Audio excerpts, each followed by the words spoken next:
Okay, welcome back. This is the third of our series in Megillat Eichah and Yirmiyahu.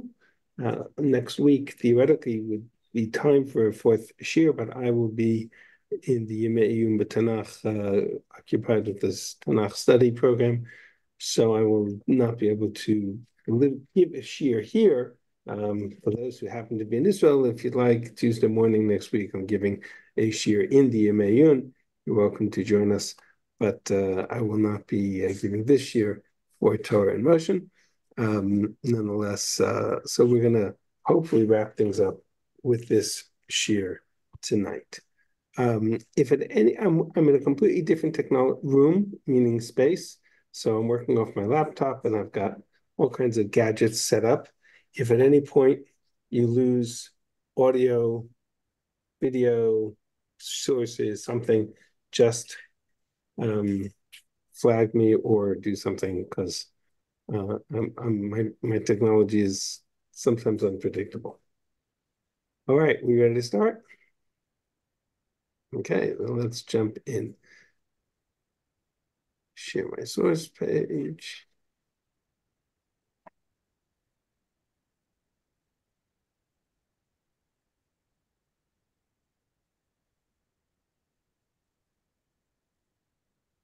All right, you should now be seeing my source page. Let me just get to the top of it. Source page that says Eichah Perek Bet Malchut Mikdash. Everybody see that? Right. The other request I make every week, if you don't mind, is if you could leave your cameras on if possible. It is helpful to me because then I get to see you all. The second monitor. Now I see it. All right. You see it. Yeah, there's a little bit of a lag here. That's probably because I'm 6,000 miles away from the shores of the United States, but that's okay.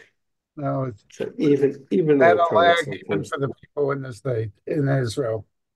Oh, yeah, lag here too. All right, so it's all good. We're ready to go. Okay. I actually want to start here, which is our study of Perek Bet of Eichah. We'll get to the few nice, colorful pages in a moment. And we spent some time last week talking about the story of the loneliness of Israel that is reflected in chapter 1. And chapter 2 deals, of course, with the actual Churban itself, the fall of Yerushalayim, the destruction of the Beit HaMikdash. It deals with a number of other themes, as well as the famine and the siege of Yerushalayim, and we're going to get to those momentarily. Just an observation about the sequencing of the chapters in Eichah.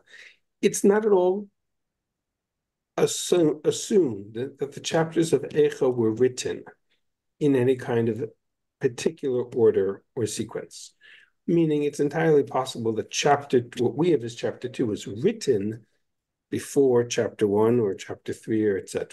The writing of the chapters is not necessarily, and each one is its own kina, each one is its own story, and therefore independent of the others. But when the book was compiled, these 5 lamentations or these 5 kinot were put together in a particular order. And so we spoke last week about the fact that Eichah begins not with the story or the destruction, but actually with the emotional sense of the loneliness of Israel. It felt at the moment that its friends, its allies, its partners, even partners in crime, so to speak, meaning the partners who Yirmiyahu had enjoined not to join the rebellion, and yet they did. They attempted to rebel, and when it came to the Churban itself, however, they turned their backs on Yerushalayim, and Yerushalayim felt that sting, that sense of loneliness. That was what we dealt with last week. This week, we're going to jump right into Perek Bet, which, of course, is much more of a sense in Eichah that we read on Tisha B'Av. Eichah ya'iv be'apo Hashem et bat Zion hishlich mishamayim eretz tiferet Yisrael. How in his anger does God cause darkness to cover over the daughter of Zion? He cast down from heaven the beauty of Israel. Below zachar hadom raglav biyom apo. Did not remember his footstool. We're going to come back to what that footstool represents and its meaning in a moment, on the day of his wrath. Bila Hashem Chamal, God devoured without mercy. At Kol Ma'ot Yaakov Havas Be'evotom Yivtzvei Yehuda, all of the dwellings of Jacob, the fortresses of Judah, he tore down. Higia la'aretz chilel mamlacha v'sarei, he profaned the kingdom and its princes or its officers. I'm less. I'm just going to make an observation here. My purpose of this year is to sort of deal with the historical context. There's a lot to unpack in terms of the text itself. We all know that Eichah is written in alphabetical acrostic, so each verse begins with a letter of the alphabet and things of that nature. And I'll leave that for another conversation. Gadab b'chari af kol keren Yisrael, he cut down in anger every crown of Israel or the horn of Israel. He withdrew his right hand from before the enemy. And like a flaming fire, consuming fire, he burnt Jacob. He drew his bow like an enemy. His right hand stationed like an enemy, like a foe. He destroyed all the beauty, the precious ones, the apple of the eye, so to speak. In the tent of the daughter of Zion, the Ohel of Bat Zion, he poured out his wrath like fire. God was like an enemy, devoured Israel, devoured all of her palaces. Destroyed her fortresses. And he multiplied the mourning and the groaning in Judah. He laid bare his shelter, his sukkah, like a garden. Shichet moado, destroyed his meeting place. Shikach Hashem b'tzion moed b'Shabbat, caused to be destroyed from in Israel or forgotten in Israel festivals and celebration of festivals and celebration of Shabbat. Melech v'kohen, and in his anger and his fury, he destroyed with king and priest. He abandoned his altar. He abandoned his sanctuary. He abhorred his sanctuary, rejected it. He gave his into the enemies, the places, her palaces. They raised a cry in the house of God, on a festival day. And on it talks about Chomat Bat Zion, the wall of Zion. It talks about the Sha'arim, the gates of the city, which were destroyed. Malka v'Sirah Bagoyim, or king and a princess amongst the nations. Ein Torah, there's no instruction. Gam Nevi'ela Matzu Chason, even her prophets did not find vision. I'm going to skip for now. We're going to come back to these psukim and look at them from a different perspective. I just want to run to the end of the chapter for a moment and take a look at Pasuk Chaf. Re'eh Hashem be'abita, God look down and see. Lemi olaltko, who have you done this to? This is a very famous description of the hunger of the famine, which is really quite intense. The women, in the context of an extreme famine, it is usually the children who die first, and then the others who need to consume them. If in the sanctuary of God shall be killed a priest and a prophet. Reference to two historical events we're for now going to leave. And there's much more to unpack in this paragraph. I read it because I wanted us to see or feel the sense that there's two very different foci in this chapter. There's two very different focal points or issues that he seems to be navigating through and jumping between. If I were to describe, I'll skip Pasuk Aleph, which is complicated for a moment, but for example, Naot Yaakov, the dwellings of Jacob.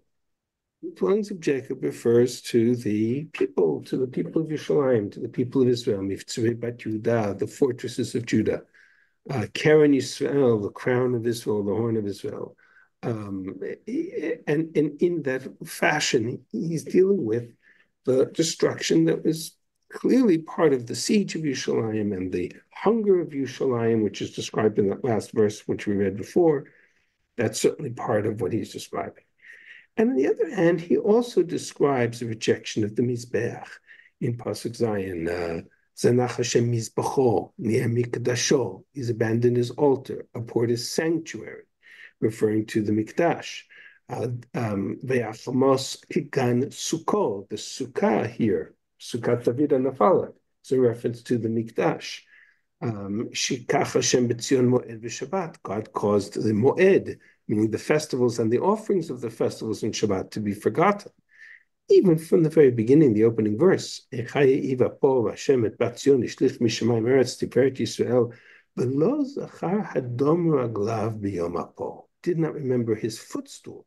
On the day of his anger, the temple is referred to as Hadom Raglav Kodoshu, referring to this sanctuary. So he navigates back and forth between the destruction of Yerushalayim, the fall of the city, and the destruction of the Mikdash, the fall of the temple. I think that is probably the most important takeaway of this parak, and that's going to be our primary theme for our discussion today. What is the relationship between this navigating this back and forth? It's almost like he's kind of vacillating between the Churban of Tisha B'Av, which is the destruction of the temple, and the Churban of Asar B'Tevet and Shivasa B'Tammuz, which was the famine and the siege and the destruction of the people of Yerushalayim. That's clear. So I did a bit of an exercise, and I kind of used the power of color to just reflect phrases that I think navigate between the destruction of Israel, the people, and the destruction of the temple, the sanctuary itself, as a building, as a functional center of religious, spiritual life. And just to highlight in color, it Bat Zion, Tiferet Yisrael. Tiferet Yisrael is an interesting phrase I'll come back to because there's machloket to which it refers. V'lo Zachar Hadom Raglav, referring to the temple. Noot Yaakov, Mivtzrei Bat Yehuda, Mamlacha, the kingdom of Israel, Sareha, the princes of Israel, the officers of Israel. That's referring to Yerushalayim. Karen Yisrael. On the other hand, Ohel Bat Zion is referring to the tent, referring to the temple. Again,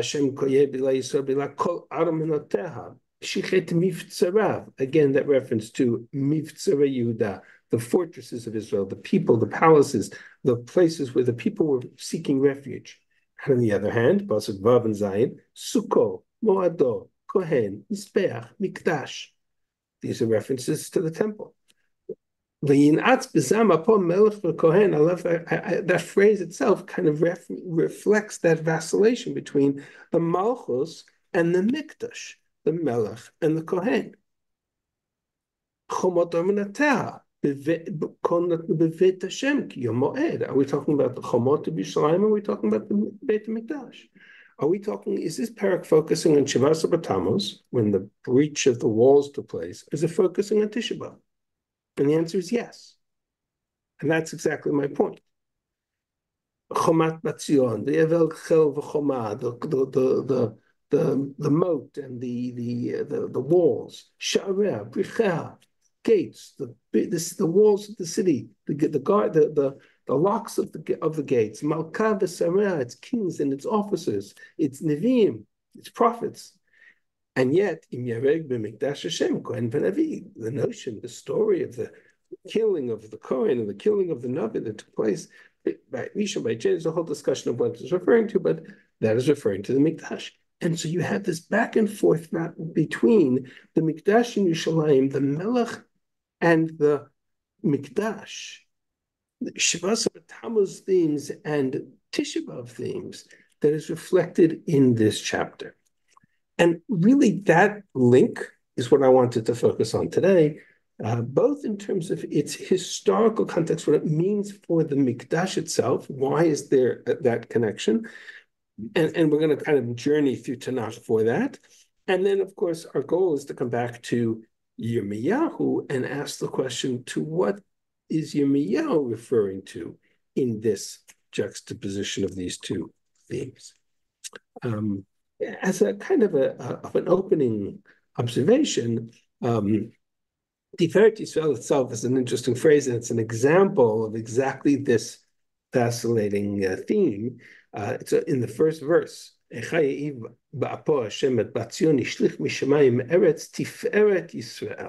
God who cast down from the heavens the beauty of Israel.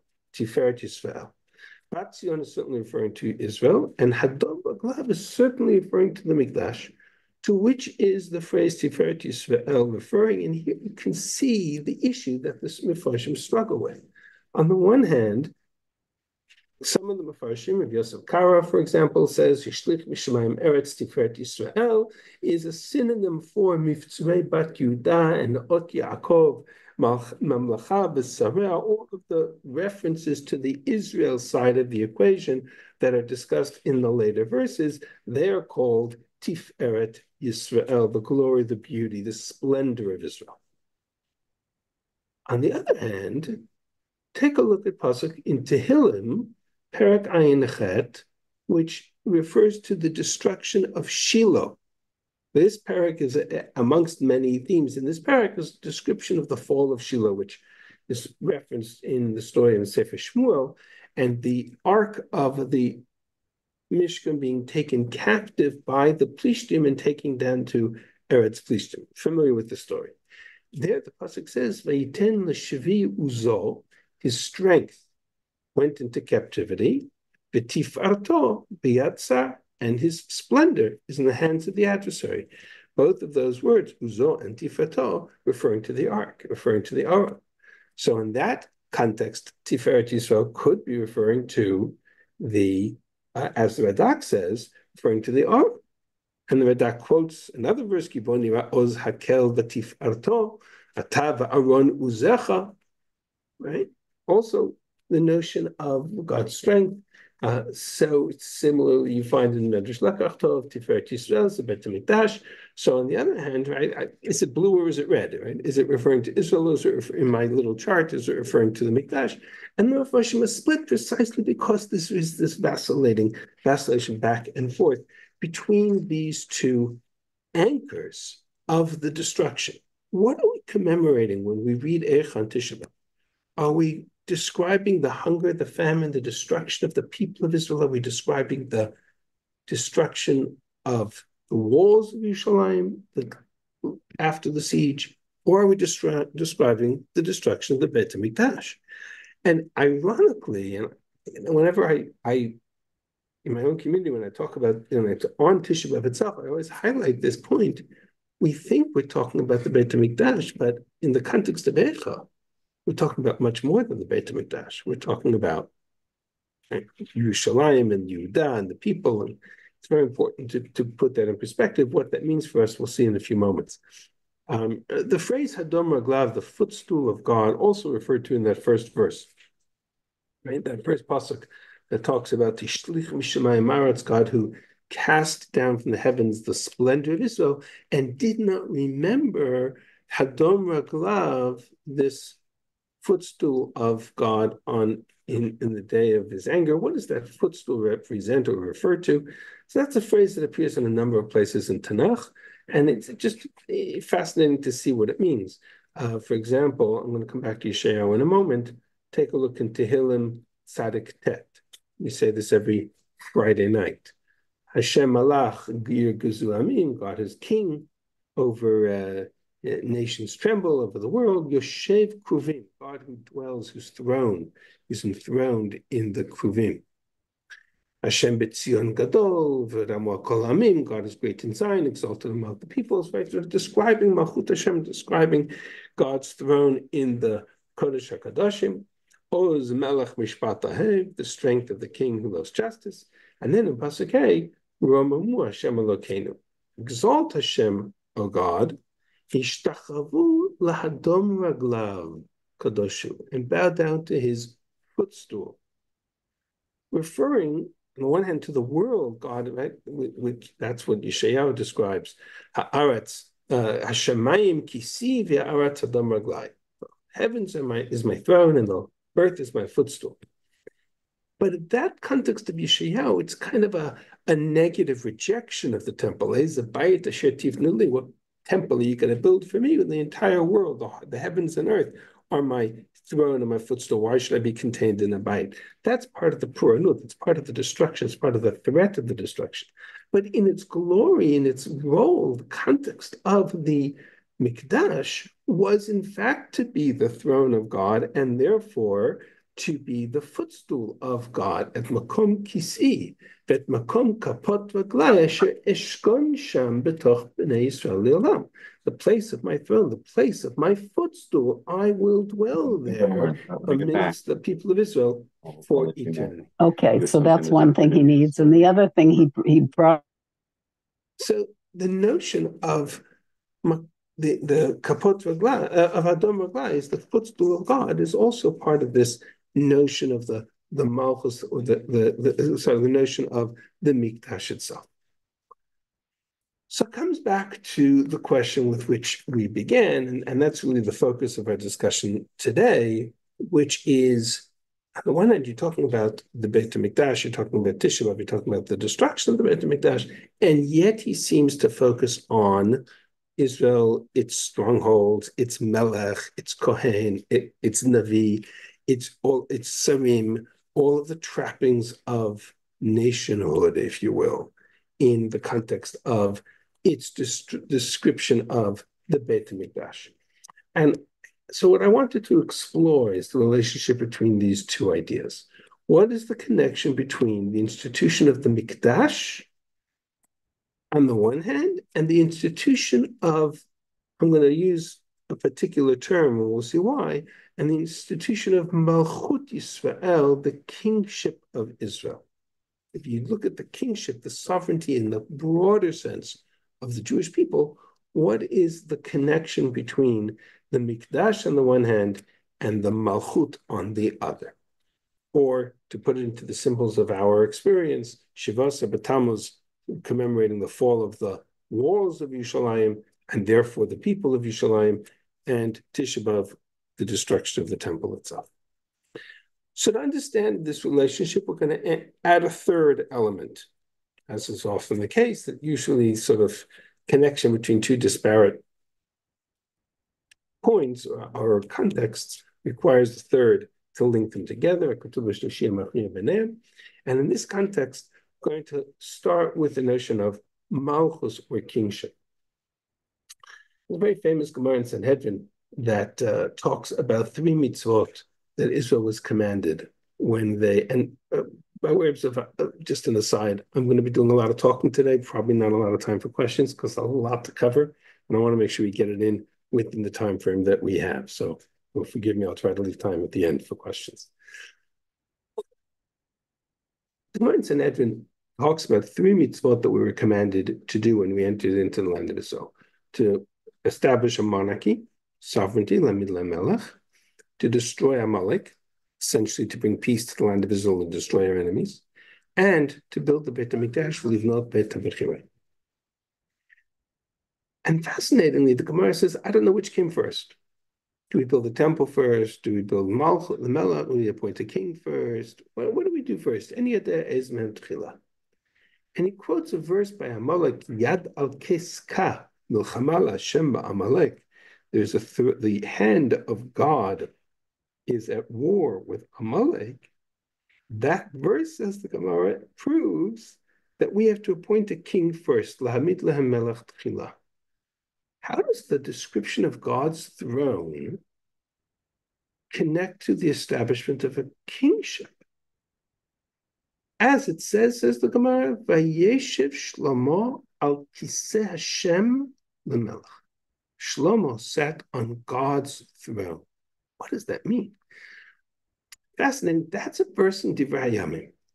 And the only way I understand this verse is to see its parallel in Sefer Malachim. The 2 verses in exactly the same context. Remember that Divrei Hayamim Chronicles is almost a repeat of the rest of the story of Tanakh, but with additional insights. And in Sefer Malachim, it says that Shlomo yashav al kisei David aviv. Shlomo sat on his father's throne, which of course makes sense. And his establishment and his kingdom was established. But the exact same phrase in Divrei Hayamim says Vayeshev Shlomo al kiseh Hashem lemelech, the throne of God as king. In lieu of David, his father, Tachat David Aviv, and he was successful, etc. In other words, if I look at these two psukim together, suddenly I have some kind of association between Malchut Yisrael, Malchut David, Malchut kingship, earthly kingship, and Malchut Hashem, and God's kingship. Not, and I want to make this clear, it's not in the sense of what traditionally referred to as kind of the divine right of kings, right? In the classic sense of the king being a representation of God's authority. That's not the issue here. If anything, to the contrary, right? The whole notion of kingship in Israel is designed to take the king and say, okay, here's the Sefer Torah that you are bound to, and here are the Nevi'im that you have to listen to, right? There's no notion of divine authority that whatever the king says goes. But there is a notion of an association between the throne of the king of Israel and a kind of representation of the throne of God. How does that work? And you see it a little bit in the notion of mamlechet kohanim v'goy kadosh. We become a kind of a representation to the nations of the world of a kingdom that represents godliness, represents Torah to the world. Mamlechet kohanim v'goy kadosh, and therefore our throne or our sovereignty or our symbol of nationhood carries with it a symbol of the throne of God.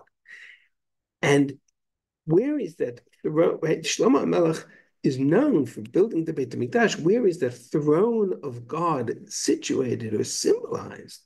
The answer is that's that third element, is that the Mikdash was first and foremost a palace for a king. We think of the Mikdash in many ways. We think of the Mikdash as a place for korbanot and mizbech. We think of the Mikdash as a place of nevuah.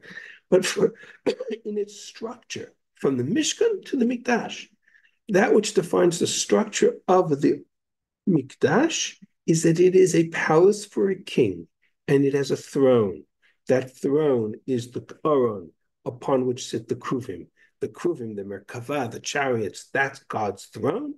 And everything about the Mikdash reflects that sense of kingship, of enthroning God upon the throne of Israel, if you will, and making this association. Psukim like Yeshayahu, Ki malach Hashem tzvakot b'har Tzion, the notion that God reigns on Zion, in Jerusalem, in Yerushalayim, in the temple, that there's an element of malchus in that temple. Similarly, in Micha, malach Hashem aleim b'har Tzion, we say Tehillim Memchet, Be'ir Elokeinu har kodsho kiryat melech rav. Gadol Hashem u'mulam od be'ir Elokeinu har kodsho yefenu pasos kol har Tzion yakatei tzavot, all talking about Yerushalayim, Tzion, the Mikdash, kiryat melech rav, a city of a king. Or pasuk in Tehillim, which we say in Kedusha every single day, Yimloch Hashem le'olam elokech Tzion, the Dovador Hallelujah. God will reign in Zion. There's a notion of a malchus, kingship of God represented in the Mikdash itself. One of the most interesting places where you have this reflected, ironically, is before either were built, before the Mishkan was built and before the Mikdash was built. Juxtaposition of the last two psukim of Shirat Hayam. Strangest two psukim. To be able, the Shirat Hayam ends, to be able, bring us in, plant us in your mountain of your inheritance, in the place where you have wrought as your dwelling, referring to the land of Israel. And then suddenly, at the end of Shirat Hayam, we throw in two psukim, or two phrases. One is, Mikdash Hashem konani yadecha, God's sanctuary, which your hands, God has established. And then Hashem Yimloch Le'olam V'ed, God will reign forever. You can link the two by saying that the notion of God's Hashem fighting the wars of Israel against the Egyptians, but in the juxtaposition here, the notion is clear. Mikdash was first and foremost a palace for the king. And there's so many elements of that are reflected in its structure. For example, Every time we make a bracha, we say Amen. In the Beit HaMikdash, she did not answer Amen to any bracha. There was a bracha recited. What was the equivalent Amen? Says the Gemara, that in the temple, instead of answering Amen to a bracha, you answered Baruch Shem, blessed is his name, Kvod Malchuto L'olam Va'ed, the glory of his kingship is eternal. That was how you answered Amen in the Mikdash. Even the furniture of the Beit HaMikdash, you had an aron, which was the throne, and you had a shulchan and a menorah and a mizbeach, right? All the trappings, all the structures of a home, because it was a palace, and it was all made out of gold. Kohen Gadol wore a crown, a gold crown, and gold bigdei malchut, compared to all of the other Kohanim, the Kohen Hedjot, because he was king to the Kohanim. But when he entered into the Holy of Holies, when he entered into God's throne room, he removed all those gold and colorful trappings of Malchus, because in the Kodesh HaKadoshim there's only one king. And on and on and on. The notion that the temple represents kingship and God's kingship, and that God's kingship is connected to Israel's kingship. It's a very powerful theme that runs through all of Tanakh. I'll show you two places where it appears in the very beginning of the life of the temple, and very important ones for our purpose. I'm going to jump to Shmuel Bet Perek Zayin. Shmuel Bet Perek Zayin is the moment that David HaMelech turns to the Navi and says, I want to build the Mikdash. Now, of course, he was denied the right to build that temple, and that right was transferred to his son Shlomo. We typically, if most people are familiar with what I call the other answer to the question as to why David was not allowed to build the temple. Most of us, if you had asked that question, if you didn't already know what the answer was that I'm about to give, would say that it is because, quote unquote, he had too much blood on his hands. It is not, if that's what you've heard. That answer does not appear anywhere in Sefer Shmuel. It appears in Divrei Hayamim when David is telling Shlomo, his son, why he was denied the right to build the temple. He says, because God said I had too much blood on my hands. It never is articulated by God, and it's never articulated by the Navi. In Sefer Shmuel, the explanation as to why David can't build the temple is completely different. I want to look at that for a moment. It's very important. So this is Shmuel Bet Perek Zayin.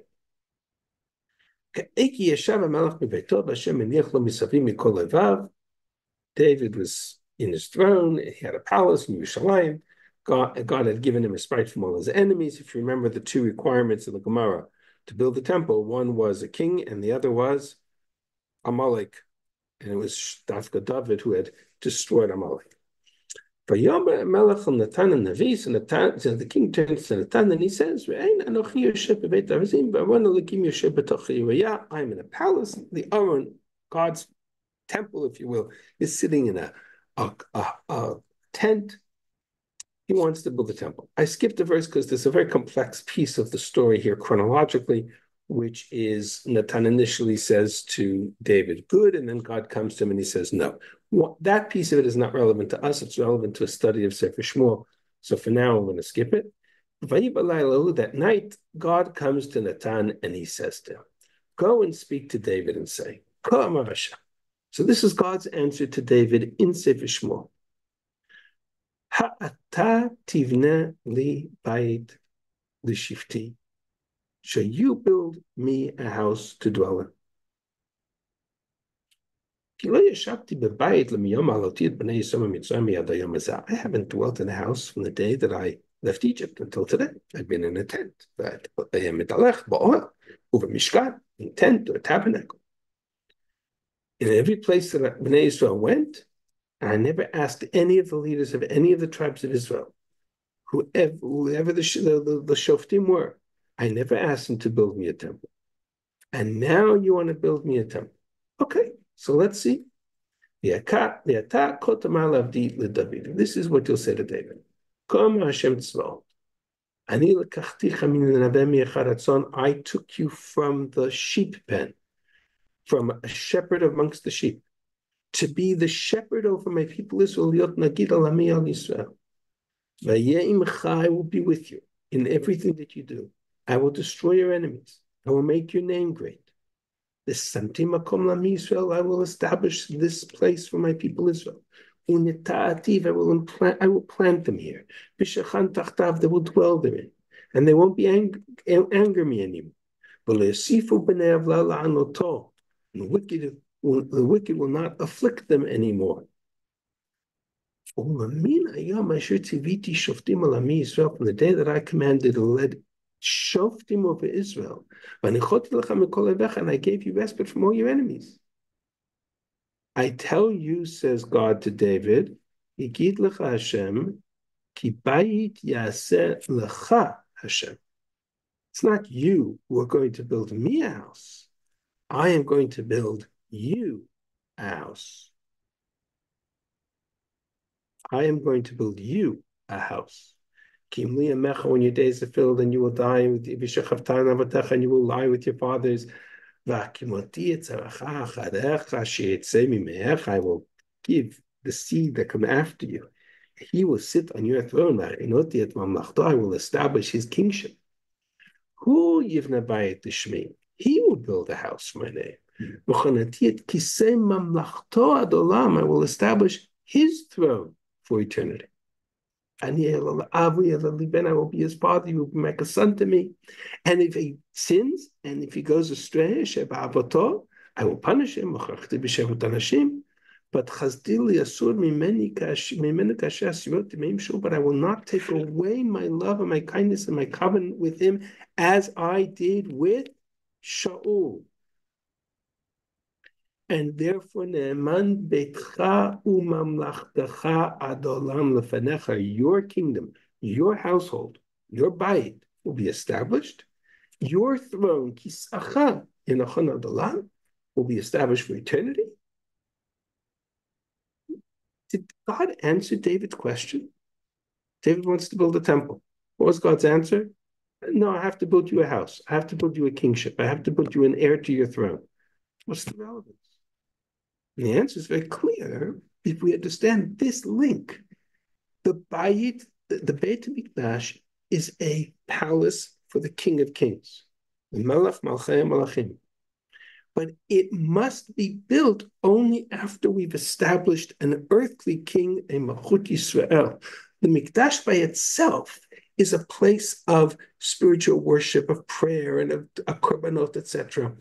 But it's not its purpose.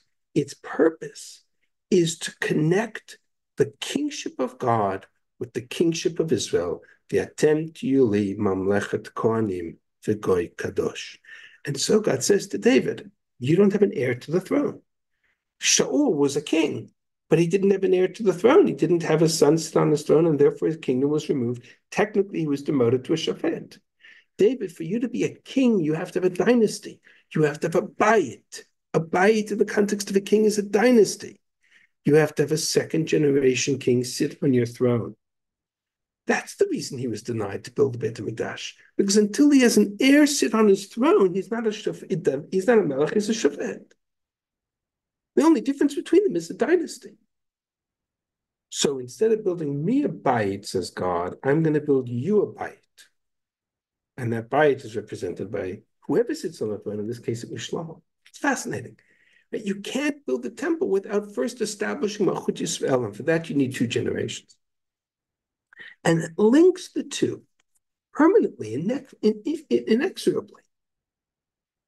So that if we jump forward to Malachim Aleph, Perek Tet, when Shlomo Melech builds the Mikdash, and it's now established, it's now built. Shlomo Melech in chapter 8, I've said this before in many different contexts, probably here, probably in other places. If you've never read chapter 8 of Sefer Malachim Aleph, at the end of this year, open up a Tanakh and just read it. It's one of the most extraordinary reflections on the meaning of prayer and the purpose of prayer.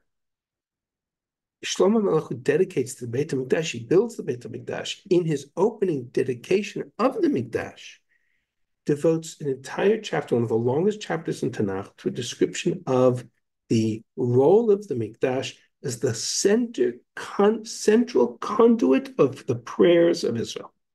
And so he describes every possible reason for why people would come to the temple to pray. When that was finished, when he finished building the temple, God came to him again in another dream in Givon. He had that back in chapter 3, not an issue for now. I've heard your prayers, I've heard your supplications. I have sanctified this temple, consecrated this house which you have built. To place my name in there for eternity. However, my dear Shlomo, God says to him, here's the deal. If you will be loyal to me and if you will walk in my statutes as your father did, but with in full heart and righteousness, and you do all that I have commanded you, and you will guard my laws and my statutes, then I will establish your throne over Israel forever. As I promised David that his seed would sit on the throne. Now, think in your mind for a second, what's the flip side of that conditional statement? If you walk in my statutes, then I will establish a kingdom for eternity. What's the flip side? If you don't, finish the sentence. Don't read ahead. Right? If you don't, then I will destroy. Finish the sentence. I will destroy. If you keep my laws, I will establish a kingdom. And if you don't, then I will destroy your kingdom. Right? I just make sure I'm still getting audio. Can somebody say something? Yeah, destroy the kingdom. Yes. Unmute for a second and just say something. Can you hear us? Can you hear us? Can you hear? Can you hear us now? No, can't hear a thing. We can hear each other. Me, I'm not hearing you. Is somebody saying something? Yeah, I want turn it off. Yeah, I'm not hearing you. So Oh, that God. is a problem. So we're going to switch to. no. Brenda. Right, that happened to me the other day also. Somebody speak. Did somebody say something again? We can hear each other. Yeah, now I'm hearing you. Right. So I don't know if anybody asked you a question or said anything before because I wasn't hearing anything. I was just talking. My apologies. But okay, if you will walk in my statutes and you will keep my laws, then I will establish your kingdom. And if not, what should come next is I will destroy your kingdom. I mean, the conditional statement is over the kingship of Israel, the kingship of Shlomo. That's not what it says. If you reject my laws, and you and your children after you, and you will not observe my laws, and not observe my statutes, and you will walk in the path of other gods, etc., then I will cause Israel to be destroyed from upon the earth, from upon the land, which I have given them, and I will cast away the temple. And this temple will go on high, meaning it will go up to Shemayim rather than being over here, and it'll be destroyed. Anybody who passes by will be astonished and shall hiss at it. Meaning, we have two conditional statements that are not parallel to each other. If you will walk in my laws, I will establish your kingship. And if not, I will destroy the temple. That if then doesn't work. Unless there's a direct association between the kingship of God, namely temple, and the kingship of Israel, namely Malchut Yisrael, Jewish sovereignty in the land of Israel. That's the two pieces of the puzzle that was connected in David's case. He couldn't even build the temple because it wasn't yet a king. It had to be built by a king because it is by definition a palace, and it's conditional upon our loyalty. And if we're not loyal to the Torah, then we lose not just the kingdom, but the Mikdash itself. The two are intertwined, interconnected with each other. We're going to jump to Yirmiyahu for the last 15 minutes of the year, but I just wanted to remind those of you who studied with us our study of Kohelet, we dealt with this in a very visual way, because we had that phrase in Kohelet of Gavoah Me'al Gavoah, and I showed you the map of the hill upon which is built the palace of Shlomo and the temple hovers over the palace of Shlomo, from the perspective of the people down below in Ir David, when they look up to Harabait, they see Shlomo's palace midway up the mountain and the Beit HaMikdash all the way up the mountain. So you have that sense of connection visually between the two. How does this connect to our study of Yirmiyahu? And here I want to take us back into the history that we spoke about last week, which was, we spoke most of last week. I'm going to actually jump to the, from the source page now. I'll come back to the source page if we have time, but I want to jump to the website Dala Torah for the remainder of this discussion. But, well, let me know when that comes up at your end. But we spoke last week about the year 4 of Yirmiyahu, of Tzidkiyahu, when he was beginning to plan the rebellion against Nebuchadnezzar. And Yirmiyahu's entire story was to warn the people that at this point, at the end of the temple, end of the kingdom's life, the Gezerah had already fallen. Israel was about to lose. Nebuchadnezzar was coming into the land of Israel, and Yirmiyahu's message to Tzidkiyahu, and really from Yirmiyah's time, but certainly to Tzidkiyahu, was that this period of time of exile and loss of sovereignty was by divine decree. And so he was constantly trying to convince Nebuchadnezzar, to convince Tzidkiyahu to acknowledge and to essentially surrender to Nebuchadnezzar.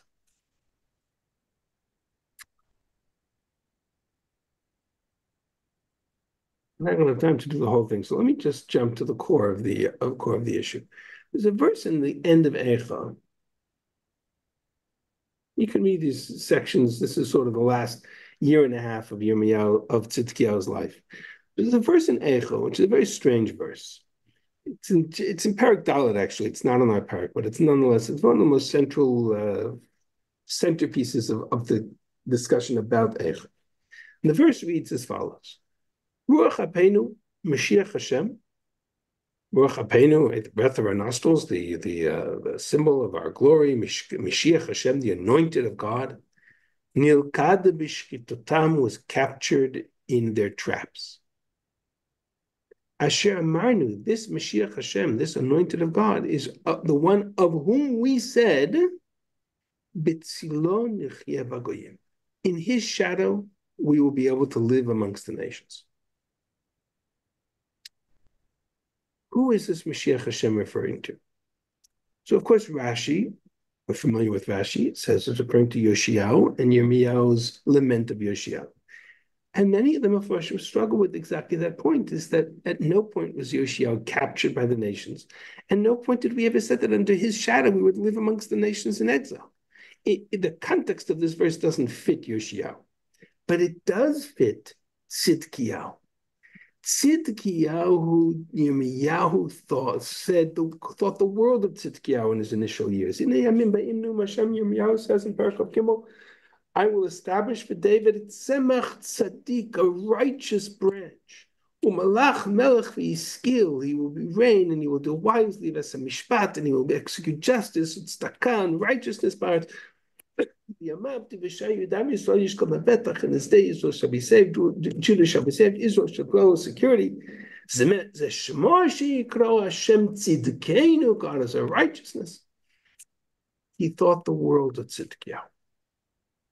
But when the Gezerah fell, and when the Gezerah was that Nebuchadnezzar would establish his reign over the land of Israel, and they would experience that moment having to declare their loyalty to Babel, Yirmiyahu's entire world view around the politics of that moment, this was the nevuah that he was given, was to go out and meet Nebuchadnezzar and surrender to him, and thereby spare Yerushalayim, spare the people, spare the destruction. In Yirmiyahu's worldview, in the 10th year of Tzidkiyahu, a year and a half before the Churban, he says to Melech Bavel is besieged Yerushalayim.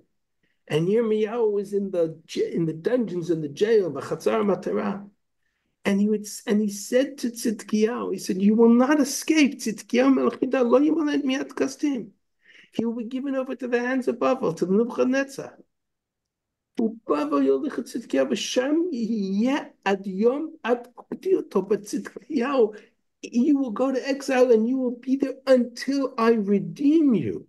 That's B'tzilo nechya b'goyim. In his shadow, Tzidkiyahu, we could live amongst nations. We could avoid the catastrophe. Yirmiyahu says until his dying breath, we could avoid this catastrophe if Tzidkiyahu, if you would be willing to sacrifice yourself and surrender to Nebuchadnezzar for the sake of sparing Yerushalayim and sparing the Beit HaMikdash. That was the message of Yirmiyahu.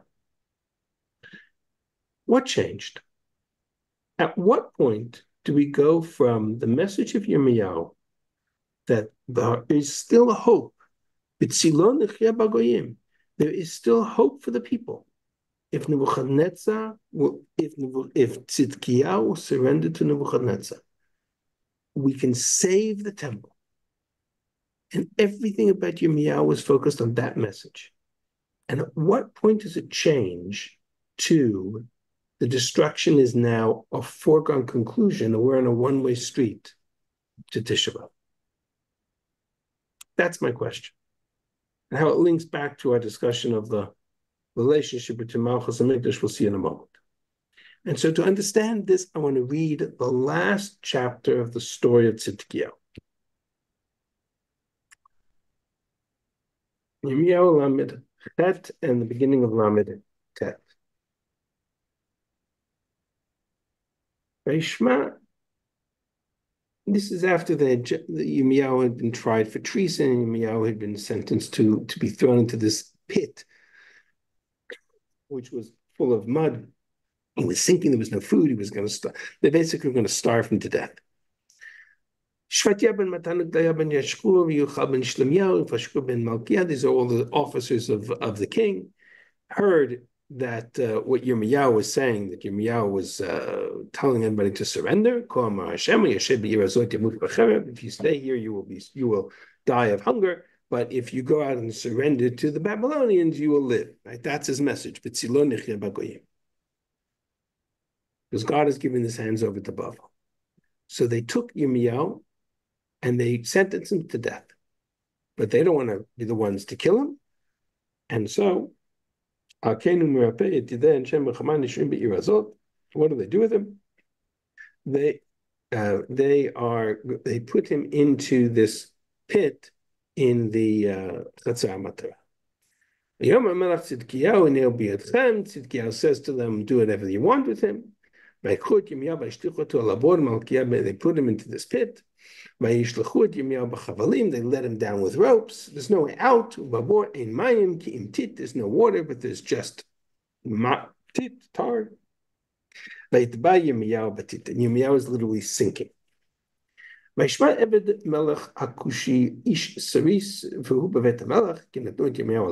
was a certain Kushi. I don't like the translation of Kushi as Ethiopian because it's not accurate. Kush is the southern half of Egypt, of Africa, I should say. In Tanakh, Africa is divided. Northern part of Africa is called Mitzrayim, and the southern part of Africa, all of Africa, is called Kush. Nonetheless, this Yirmiyahu is in a dungeon in this pit, dying in mire and tit, and Tzidkiyahu is sitting in the gates of the palace. So he comes to Tzidkiyahu and he says to him, this can't be.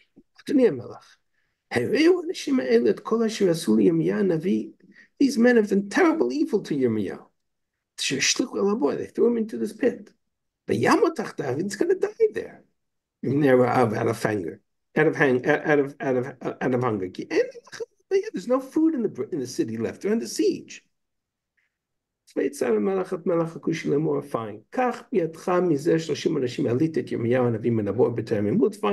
Yirmiyahu out of the pit before he dies. Tzidkiyahu's great righteousness, he saves Yirmiyahu's life.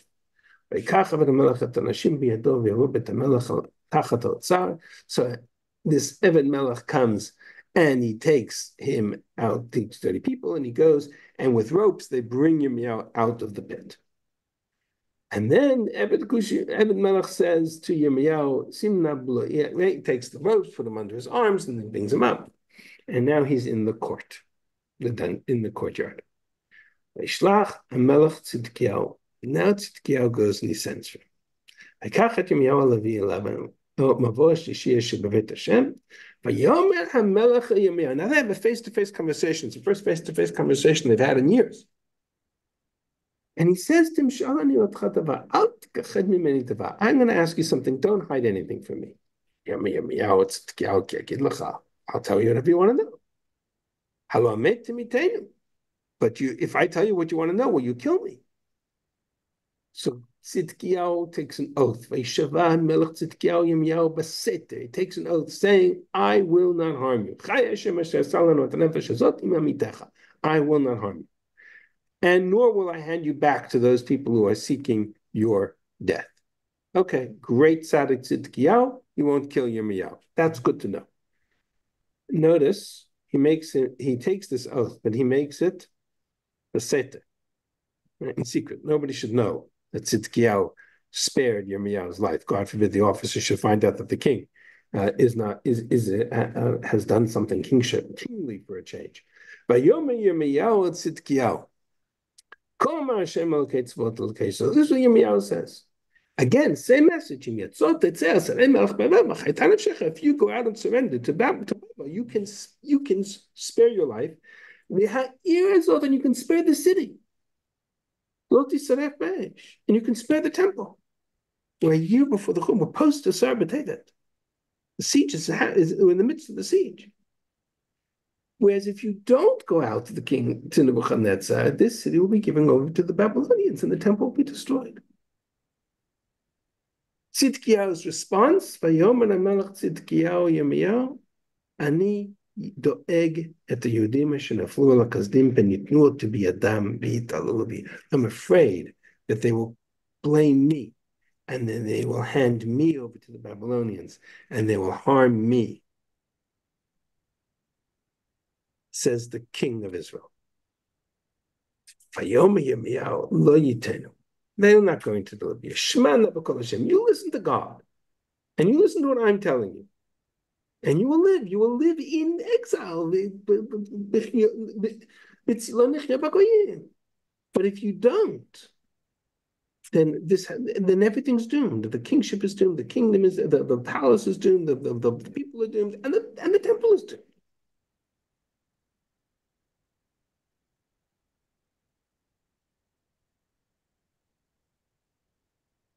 Then he says to, I'm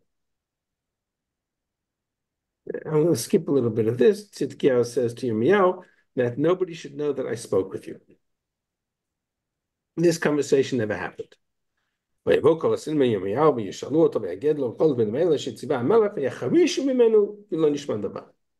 him alone. And Yirmiyahu is sitting in the Chatzar HaMatara. Meaning, in this moment, if you think about it, Tzidkiyahu is the king of Israel. Yirmiyahu has been telling him for all of this time, for the last 10 years, this decree is by God's decree. If you want to spare the city, if you want to spare the people, if you want to spare the calamity, if you want to spare the destruction, if you want to spare the temple, surrender to Nebuchadnezzar, because this is by divine decree. If you don't, Nebuchadnezzar will come and he will destroy it all. And Tzidkiyahu in his great righteousness, the only thing he can do is he can spare Yirmiyahu's life, but he can't let it be known that he spared Yirmiyahu's life. And he can't do what Yirmiyahu asks because he's afraid of his officers. And he's afraid of his own shadow. But we're not yet at the point of no return. Then we get to Perek Lamed. And now we get to the 11th year. In the 11th year, the 9th of the 4th month of Ka'ah, the city was breached. In the first temple, it was the 9th of Tammuz. In the second temple, it's the 17th of Tammuz. Vayavo kol serei Bavel, vayeshu b'sharat Adach. Shiva Tammuz, we're in the 3 weeks. the walls are breached. Kings, the officers of Babylon, the kings of Babylon comes in, and there's Negal and all the names of the officers. What did Tzidkiyahu do? What did Tzidkiyahu do? Vahi kasher ha'am Tzidkiyahu melech Yehuda v'chol anshei milchama vayivrechu vayetzu layla min ha'ir derech gan ha'melech.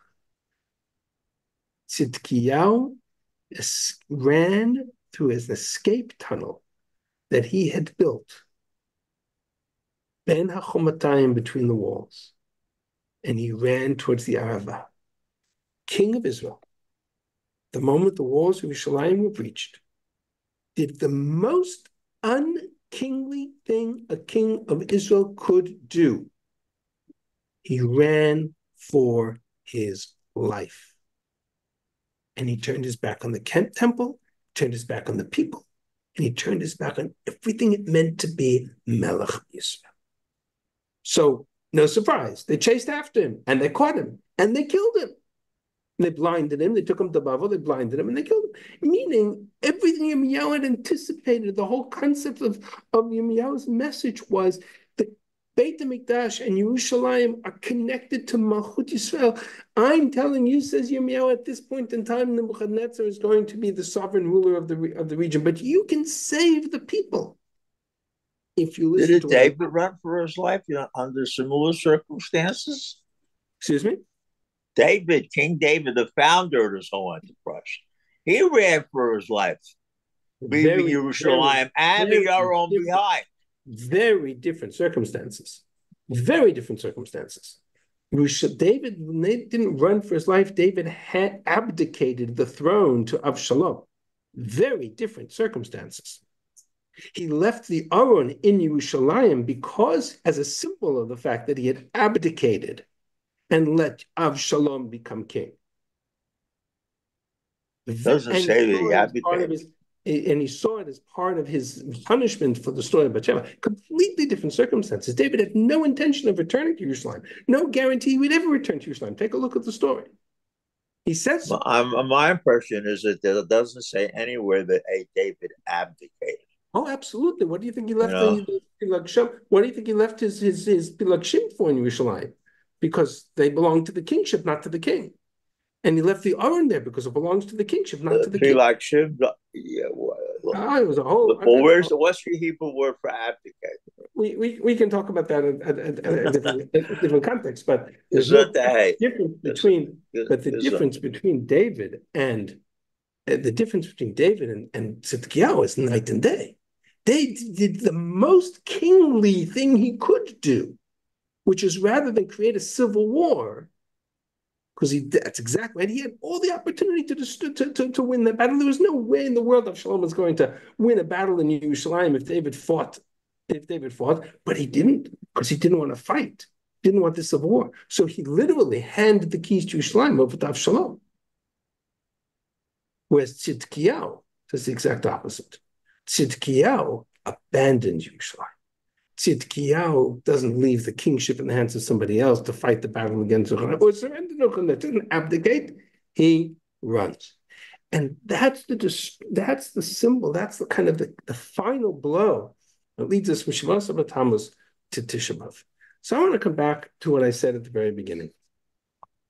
Ultimately, to Yerushalayim in Yirmiyahu's worldview, Yerushalayim falls because of a lack of leadership of the Melech, because of the fear of the king, because of the cowardice of the king.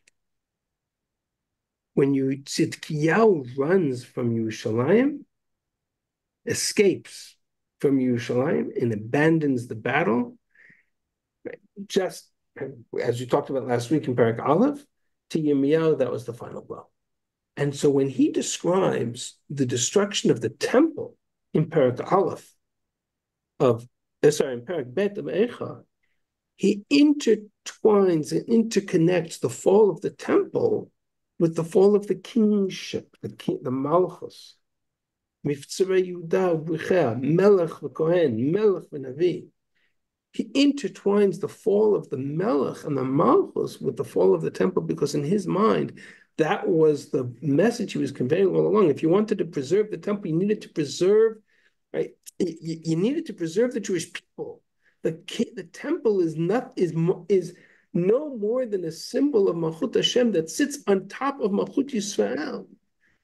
But if you abandon Israel, if you abandon the people, if you run for your life and leave everybody else behind, Tzidkiyahu, then there's nothing left. And so I don't want to end with that message. And so we're going to come back to as we say, Gomer Bechitov, because can't end with the destruction of Yerushalayim. And so I want to come back to the final. There's some other things that I want to do, but we ran out of time, so we'll leave them for another time. Just to kind of walk you through these sources, you'll see them on your own. You have the source page. There's a Gemara in Megillah that goes through the order of the sequence of the brachot of the Shemona Esrei, and it's very clear that each bracha of the Shemona Esrei is in its place for a particular reason. And I think it's in that sense, the Gemara says that the first stage of redemption is the ingathering of the exiles. The second stage of redemption is the justice that is brought amongst the people, punishment for the wicked, reward for the righteous, a sense of justice, shiva shaftayach. Then you have the building of Yerushalayim, not the temple, the city.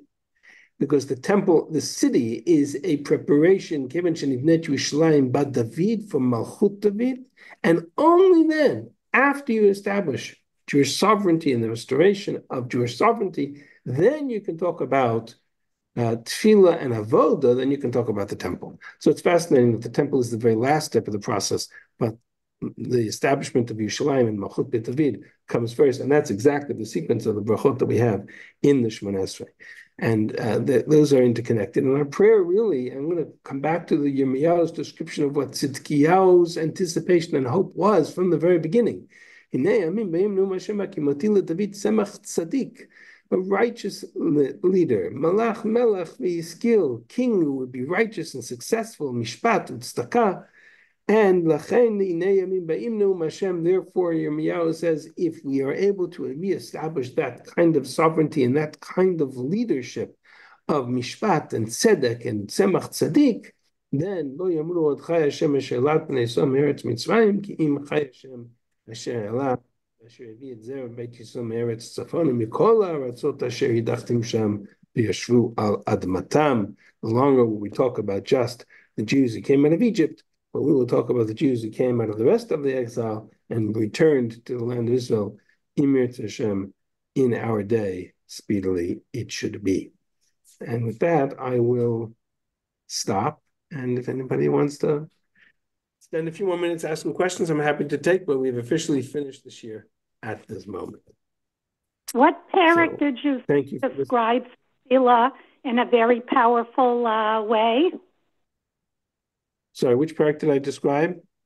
Which parak did you say we should read that really speaks powerfully about Tefillah? Melachim Aleph Parak Chet, Book of Kings, chapter 8. Thank you. Yeah, for sure. All right. Thank you very much. I appreciate your time, and thank you for indulging me a few extra moments. Thank you. Excellent. Bye-bye. Thank you. Really excellent. To reach out to me by email and continue that conversation about David, I'm happy to. But it certainly was. Did you send the link to the Yirmiyahu? Link to the Yirmiyahu, interesting. That is a good question. Should be able to find a link to the Yirmiyahu. I can certainly. Let's see if I can pull this up. I don't know how quickly I can. To my share or to all of them? I was thinking particularly your share, but maybe it'd be interesting to see all of them. Yeah, so let me just see if I can get. I know if you search for the Herzog Sorry, I'm just having trouble with my computer. 1 second. Desktop.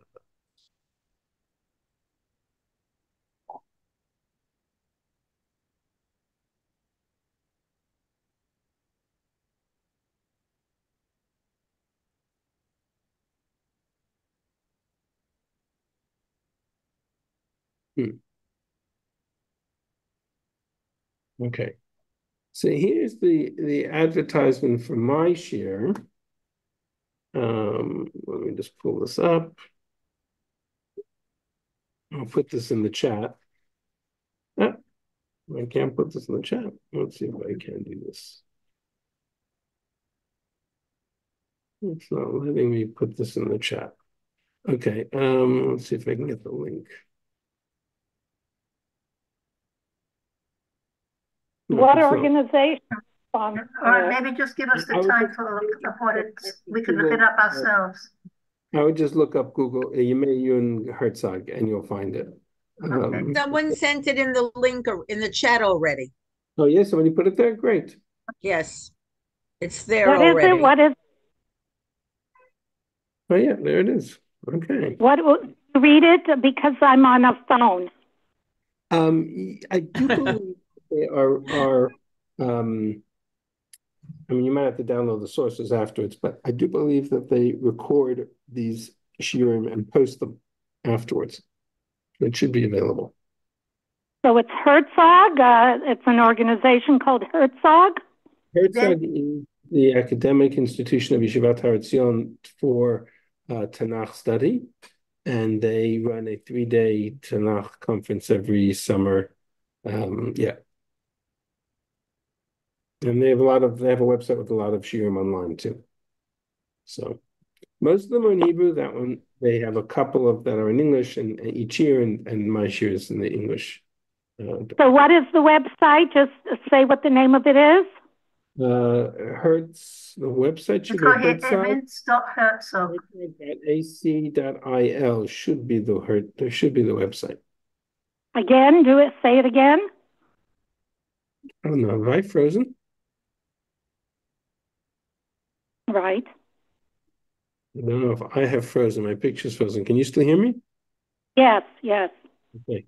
It should be. Let me just pull this up and see if I can get the exact website.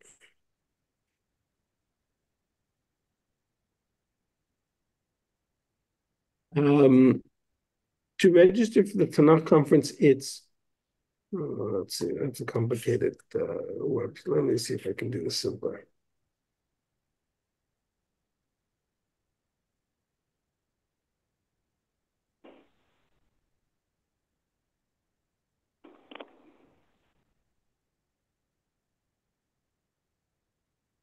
Yeah, so the main website is Herzog, Herzog. Yes. .ac.il. Okay. You may have to kind of navigate their website to find the Tanakh conference, but that's the Herzog Global. Just looked it up. Okay, and it can say Yirmiyahu Herzog. Yirmiyahu Herzog. Okay. Yeah. Rabbi, yes, sir. Given the order that you're talking about, the connection between the palace of the king and what that represents, and the palace of God and what that represents, in the order you're talking about, that doesn't seem to be the order that people in the last 100 years have gone about things. At least one segment of the Jewish population. One segment established the palace of the king and completely disregarded the palace of God for the most part, and one seemed to be only concerned with their part of the palace of God to the exclusion of everything else. Any comments on it? Agreed. Okay. Not much more that I can add, other than the fact that I think they're both wrong. But if you look at the Gemara, I was criticizing both parties, as you could see there. I mean, I think, but the first one, general extremes are problematic. But anytime you sort of reflect one half of the equation over the other. But you're correct. I think that is a problem. We have created a dichotomy in Jewish life between, let's call it temple only versus kingship only. All right, but there are differences that way. When I call somebody, or when somebody calls one side fossilized and stuck in the 17th century or the 16th century, that's different than that side calling the other side sinners.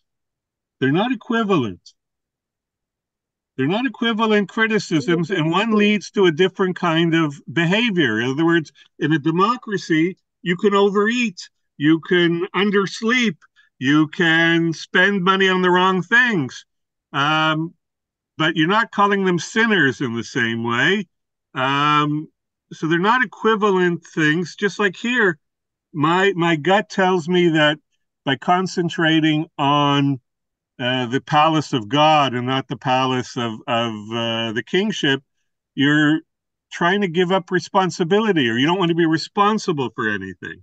It's sort of an irresponsible lifestyle. This way I don't have to worry about the curbs and the sanitation and the army and the electricity. I just sit in my tower and I open a book and I study it, and I study with other people. Maybe I teach other people, but there's no responsibility. If the focus is on the temple without the focus on the nation. Yes. Right. Okay. I don't disagree.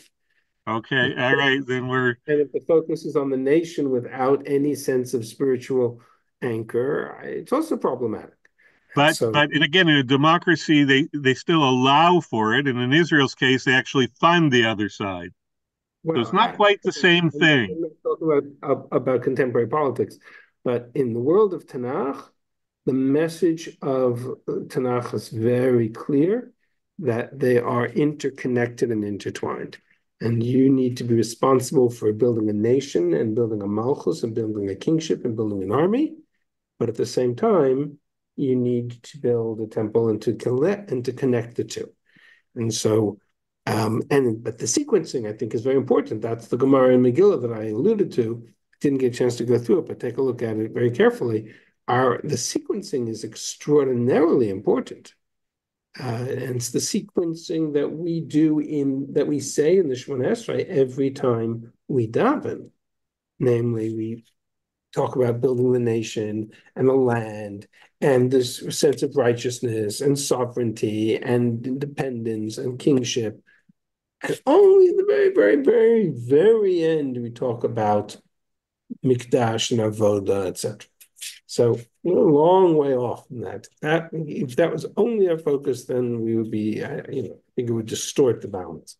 But the message of a process that's a slow and long process, I think, is reflected in the Shemona Esrei and in that Gemara and Megillah. Thank you. It was a great insight. No problem. All right, everybody, have a wonderful evening, and really easier for the fast, as they say in Australia, in terms of upcoming Tisha B'Av. And in Mitzvah Hashem, this should be our last Tisha B'Av. If we even get there, maybe we will be able to avoid Tisha B'Av altogether this year. Who knows?